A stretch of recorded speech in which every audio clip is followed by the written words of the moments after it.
अस्सलाम वालेकुम। आज मैं आपसे शेयर कर रही हूँ अंडा ग्रेवी, जो बहुत आसान सी रेसिपी है, जो उबले हुए अंडे से बनती है।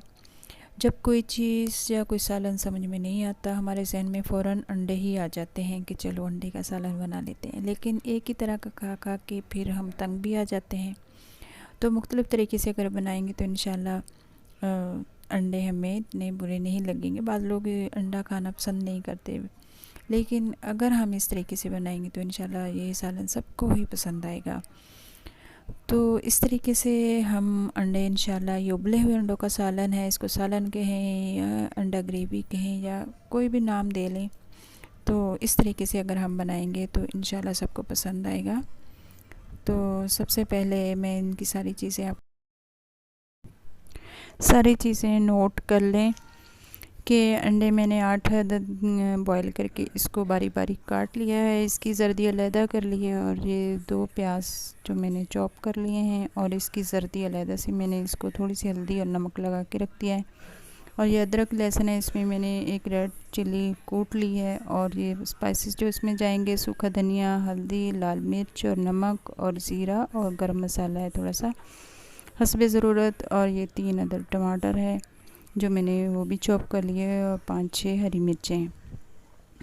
तो आलू मैं उसकी वीडियो भूल गई, आलू भी इसमें डाले थे। ऑयल मैंने गरम रख दिया है ताकि अच्छी तरह गरम हो जाए, और फिर इसमें हम चॉप किए हुए प्याज डाल देंगे।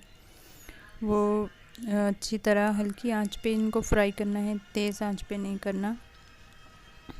तो ये देखिए मैंने प्याज डाल दी है। अब इसको भूनने का इंतज़ार करते हैं कि थोड़े से गोल्डन हो जाए। बाकी की चीज़ें जो डाली हैं बहुत इजी है। जब तक हम कोई और बात कर लेते हैं, ये कि आज मैंने एक सहाबी का वाक़या पढ़ा था कि एक गुनाह ऐसा है जिसकी सज़ा दुनिया में ज़रूर मिलती है। हज़रत अलकमा रज़ी अल्लाह तआला अन्हु हुज़ूर सल्लल्लाहु अलैहि वसल्लम के सहाबी में से हैं, बदरी साहबी हैं। आपको पता है कि बदरी साहबी की कितनी फजीलत होती है, उनका कितना दर्जा होता है इस्लाम की तारीख़ में। हज़रत अलकमा की बीवी इसका किस्सा बयान करती हैं कि मामला यह था कि हज़रत अलकमा का मौत का वक्त करीब था। हम सब अहले खाना उसके पास बैठे थे कि कोशिश कर रहे थे कि ज़ुबान पर कलमा जारी हो जाए, क्योंकि हदीस का वादा है कि हदीस की और ताकीद भी है कि अपने मरने वालों के इर्द गिर्द कलमा पढ़ा करो ताकि उनकी ज़ुबानों पर भी कलमा जारी हो जाए। अगर इसको मरते वक्त कलमा नसीब हो जाए तो इसको बख्श दिया जाता है। मगर अलकमा साहब की ज़ुबान पर कलमा जारी नहीं हो रहा था। उसकी बीवी बहुत परेशान आप सल्लल्लाहु अलैहि वसल्लम के पास आई और कहा, या रसूलल्लाह, ये हालत है कि हज़रत अलकमा से कलमा नहीं पढ़ा जा रहा। तो आप सल्लल्लाहु अलैहि वसल्लम ने पहला सवाल यही किया कि अलकमा से कोई नाराज़ तो नहीं। बीवी ने कहा, उम्मे अलकमा नाराज़ है, यानी उनकी वालिदा नाराज़ है। और बीवी नाराज़गी की कैफियत भी समझाने लग गई। और उम्मे अलकमा शहर में कहीं और रहती हैं और बेटा कहीं और है। आप सल्लल्लाहु अलैहि वसल्लम ने उम्मे अलकमा को बुलाया। उम्मे अलकमा आई। आप सल्लल्लाहु अलैहि वसल्लम ने पूछा, तेरा और अलकमा का क्या वाक़या है? उम्मे अलकमा ने आप सल्लल्लाहु अलैहि वसल्लम से मुखातिब होकर कहा, या रसूलल्लाह सल्लल्लाहु अलैहि वसल्लम, मुझे अलकमा के दीन से कोई शिकायत नहीं है। वो दीनदार है, रोज़ेदार है, शब्बेदार है, तहज्जुद गुज़ार है, लेकिन मेरा नाफरमान है। बात करता है तो मेरा कलेजा जला देता है, बोलता है तो मेरा दिल काट देता है। मैं इसको माफ़ नहीं कर सकती। बस ज़बानी से माँ को सताया, मैं इसको माफ़ नहीं कर सकती। आप सल्लल्लाहु अलैहि वसल्लम के पास हज़रत बिलाल थे। आपने फरमाया, बिलाल लकड़ियाँ इकट्ठी करो, आग सुलगाओ। और ये ख्याल हुआ कि अलकमा को, उसकी माँ को ये ख्याल हुआ कि अब अलकमा को सच जला दिया जाएगा। फ़ौरन आप सल्लल्लाहु अलैहि वसल्लम की तरफ मुतवज्जिह में फरमाया कि आप अलकमा को जलाएंगे? आप सल्लल्लाहु अलैहि वसल्लम ने फरमाया, हम। और तुम सिफारिश करो, तुम क्या कहती हो? फ़ौरन उम्मे अलकमा ने कहा, मैंने अलकमा को माफ़ किया। आप सल्लल्लाहु अलैहि वसल्लम ने जलाने का मामला नहीं करना था। आप तो इतने शफीक इंसान, वो तो एक अमूमी सी बात की थी। माँ घबरा गई।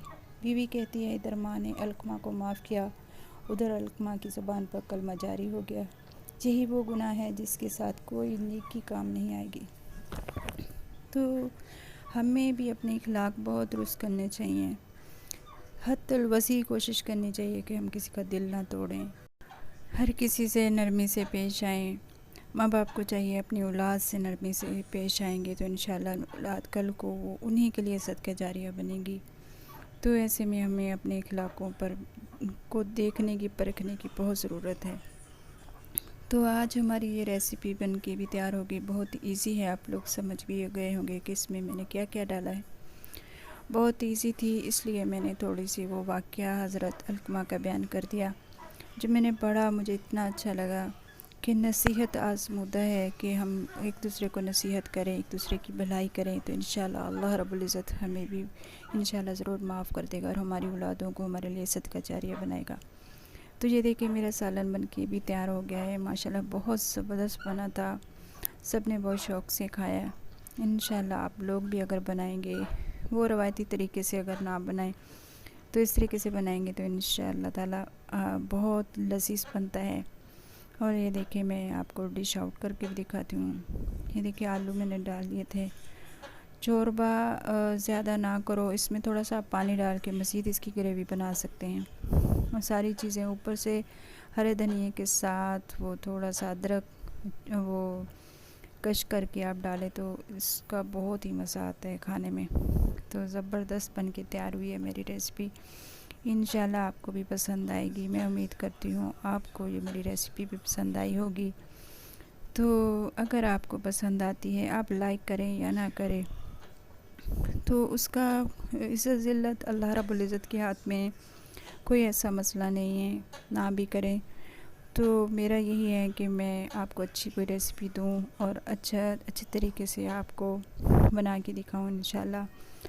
तो आपसे मुझे बहुत सारी उम्मीदें हैं कि अल्लाह रब्बुल इज़्ज़त आपको खुश व खुर्रम रखे, हर एक के बच्चों को नेक हिदायत दे, उनके सदक़े हमारे बच्चों को भी नेक हिदायत दें। तो इंशाल्लाह हम अगली वीडियो में दोबारा से मिलेंगे। अपना ख्याल रखिएगा और मुझे भी अपनी दुआ में याद रखिएगा। अल्लाह हाफ़िज़।